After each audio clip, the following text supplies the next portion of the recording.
na jemi 2 ditë para se me u krye afati kushtetues, është e kuptueshme që loja e Kurtit, strategjia e tij do të vazhdon pra kështu me këto veprime.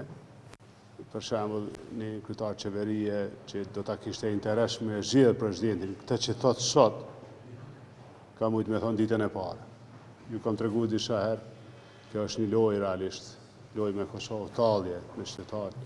Nuk janë këto oferta as kredibile, askush nuk e din se këto që i thot ai zbaton, apo i ka vetëm në një mënyrë me e mbulu fajin e tij për faktin që po do me çu vendin zgjedhjen këtë kohë. Jemi 2 ditë para fundit të afatit kushtetues. Kjo një lloj ultimatumi tani i tij, pjesë e strategjisë tij, mos me e zgjedh presidentin, me e dërgu vendin në zgjedhje.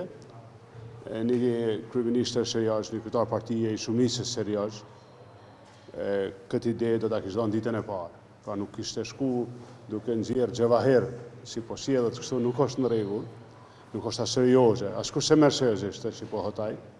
Sa na përket një aleancës, ne edhe nuk kemi pas vullnet mu bo pjesë e kësaj loje, pra me u tallë me qytetarët e vendit, me gjoja negociata, diskutime që nuk janë të vërteta, pra që janë fals, edhe që janë mashtim. Edhe e kemi ditë herët cila është kjo loje, kemi paralajmëruar, ju lutem, se do të shkojmë zgjedhje.